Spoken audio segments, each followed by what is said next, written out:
गुरु ब्रह्मा गुरु विष्णु गुरुर्देवो महेश्वर गुरु साक्षात् परम ब्रह्म तस्मै श्री गुरुवे नमः। ओम श्री गुरुभ्यो नमः।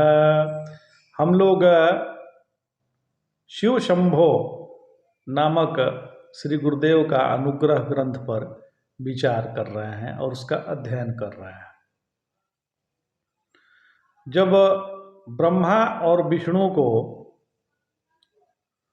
शिव जी के एकाकी जीवन को लेकर चिंता हुई, उनको लगा कि हम तो बैकुंठ में लक्ष्मी के साथ आनंद से रह रहे हैं और ब्रह्मा जी भी माता सरस्वती के साथ अपने ब्रह्मलोक में आनंद से निवास कर रहे हैं देवों के साथ। तो उनका तो जीवन जो है आनंद से बीत जाता है, लेकिन शिव जी ठहरे महायोगी, उनको तो भाई उनके पास न कोई खाने की व्यवस्था है न रहने की व्यवस्था है और चारों तरफ उनके आसपास बर्फ की चादर फैली हुई है। तो उनका जीवन कैसे कटता होगा, कैसे वो रहते होंगे। तो ये चिंता जब ये ब्रह्मा और विष्णु जी को हुई तो वो आपस में विचार करके इस निर्णय पे पहुँचे कि जो प्रजापति दक्ष प्रजापति की पुत्री सती हैं, माता सती हैं, वो उनकी जो है क्यों ना इनको शादी महादेव से करा दिया जाए।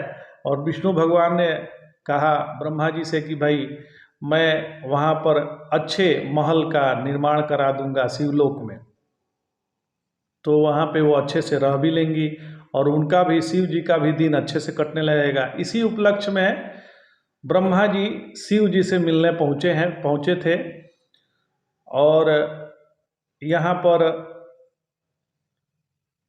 उनसे अपना जो अपने हृदय की बात है वो कहते हैं।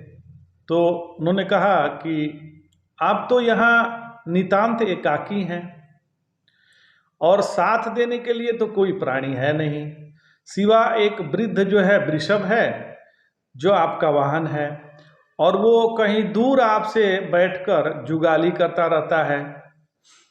और ऐसी स्थिति में आपके जो गले में यह लिपटा सर्प है वही आपका साथी है और वही सदैव आपके साथ रहता है।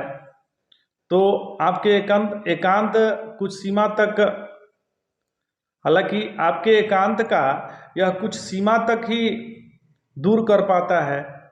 कोई गलत कह रहा हूँ तो बताइए, ऐसा पितामह ने कहा। तो शिव जी ने कहा कि नहीं, आपका कथन उचित है। शिव ने अपने गले के सर्प को हाथों से सहलाया, लेकिन शिव जी ने कहा कि आप भी मानेंगे इनसे, आपका मतलब ये आप गले के सर्प की बात आपने कहाँ से लेके आ गए।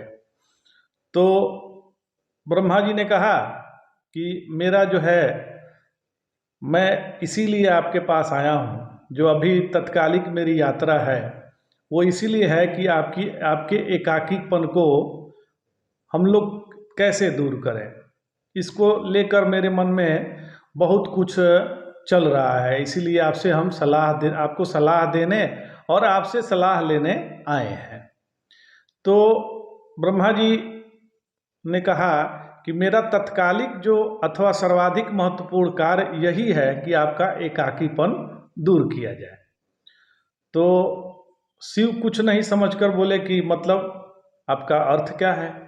तो उन्होंने कहा कि अर्थात आपके इस घोर एकाकीपन को दूर करना, उसे पाटना। तो शिव जी ने कहा कि अच्छा, तो आप सचमुच इसी अभियान में यहाँ पधारे हैं, वो अभी इतने सुबह सुबह? इसमें कोई तत्कालिकता तो मुझे प्रतीत नहीं होती, मैं तो सदैव एकाकी रहा हूँ। खैर, आप मेरे इस एकाकीपन को कैसे दूर कीजिएगा? आप तो ब्रह्मलोक छोड़कर मेरे यहाँ हिम मंडित प्रदेश में तो रहने से रहे। तो ब्रह्मा जी ने कहा कि मेरी ऐसी कोई योजना नहीं है, मैं यहाँ रहने के लिए नहीं आया हूँ। तो पितामह बोले कि मैं यहाँ पे आपके यहाँ शिवलोक में रहने नहीं आया हूँ। तो शिव जी ने कहा कि पितामह, मुझे आपकी बातों से कुछ षड्यंत्र की बू आ रही है। कहीं आप और विष्णु ने मिलकर मेरे विरुद्ध कोई खिचड़ी तो नहीं पकाई है।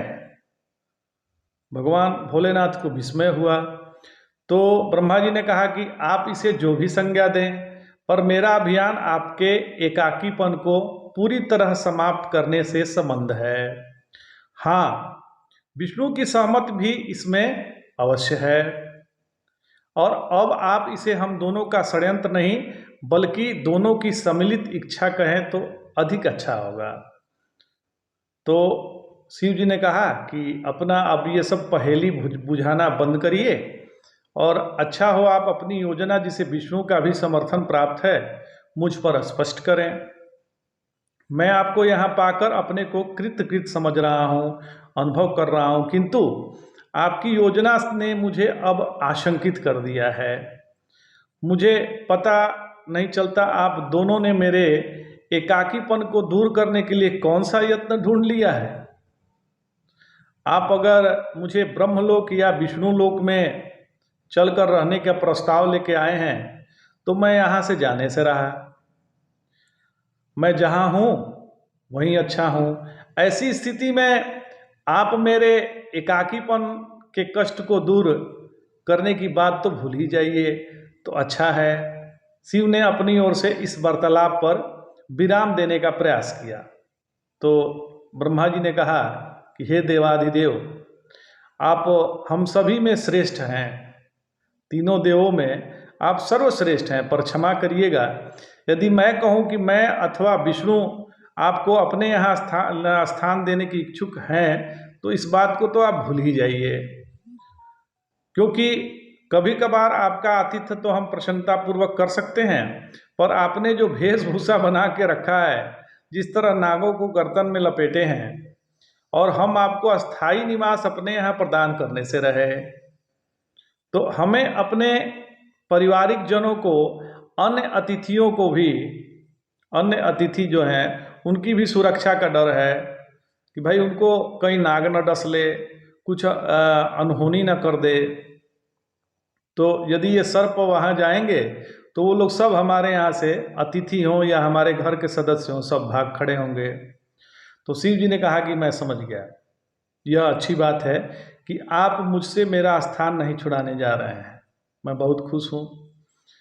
तो ऐसे भी मैंने पहले ही कहा है कि मैं यहाँ से कहीं अन्यत्र बसने वाला नहीं हूँ, मेरे लिए तो यह आनंद का जगह है। अब आप मेरे एकाकीपन की बात भूल ही जाइए, वही अच्छा है। शिव शंभु ने संतोष की सांस ली। तो ब्रह्मा जी ने कहा कि आपके खालीपन को ढकने का मात्र यही उपाय नहीं है हमारे पास। हम जो यत्न सोच कर आए हैं उसकी ओर आपका ध्यान नहीं जा रहा है। स्वाभाविक है आप योगी राज ठहरे, साथ ही बाल ब्रह्मचारी। ब्रह्मा जी मुस्कुरा कर बोले कि आप तो बाल ब्रह्मचारी है महाराज। तो शिव जी ने कहा कि पितामह आज आप लगातार मुस्कुरा रहे हैं, मैंने ठीक ही कहा कि मैं किसी षड्यंत्र का शिकार होने जा रहा हूँ। तो यदि ऐसा है तो अच्छा हो कि आप अपनी योजना मेरे समक्ष तुरंत जो है प्रस्तुत कर दीजिए और स्पष्ट रूप से प्रस्तुत कर दीजिए। और आप ही बताइए एक पुरुष का एकाकीपन दूर करने मतलब आप क्यों करना चाहते हैं। तो पितामह ने कहा कि भाई आप तो ज्ञानियों में श्रेष्ठ हैं, तो आप ही स्वयं ही निर्णय पे पहुंचिए कि आपका एकाकीपन कैसे दूर हो सकता है। पितामह ने पुनः प्रश्न कर दिया। तो अब सदाशिव जो है चुपचाप थे। फिर ब्रह्मा जी ने कहा कि हे भोलेनाथ, आप मौन क्यों धारण कर लिए, मेरे प्रश्न का उत्तर देने में आप हिचक रहे हैं। तो शिव जी ने कहा कि ऐसी बात नहीं है पितामह। तो उन्होंने कहा कि फिर। तो शिव जी ने कहा कि जिस प्रश्न का उत्तर मुझे ज्ञात ही नहीं उसे मैं किधर से दूं। तो पितामह ने कहा कि अच्छा ये बात है। तो उन्होंने कहा, पितामह ने कहा कि यदि आपकी आज्ञा हो तो मैं बताऊं। तो शिव जी ने कहा कि स्वागत है, किंतु आपकी मुस्कुराहट मुझे संशय में डाल रही है। पता नहीं आप मुझे किस जाल में फंसाने की योजना बना के आए हैं। तो ब्रह्मा जी ने कहा कि हे महादेव, मैं किसी जाल में आपको फंसाने का विचार नहीं रखता। मुझसे ऐसी उम्मीद भी आप कैसे कर सकते हैं? मैं अपने प्रश्न का उत्तर स्वयं दे रहा हूं। प्रश्न पुरुष के एकाकीपन को दूर करती है स्त्री। तो मैंने सृष्टि की है, पहले पुरुष की ही सृष्टि की, किंतु उसके एकाकीपन से द्रवित होकर मुझे स्त्री की सृष्टि करनी पड़ी। तो यह स्त्री क्षमा कीजिएगा पितामह, इतना ही कहे तो शिव जी ने कहा कि क्षमा कीजिएगा पितामह, आप मेरे अतिथि हैं, किंतु मुझे कहने को बाध्य होना पड़ता है कि मुझे इस वार्तालाप में कोई अभी रुचि नहीं है।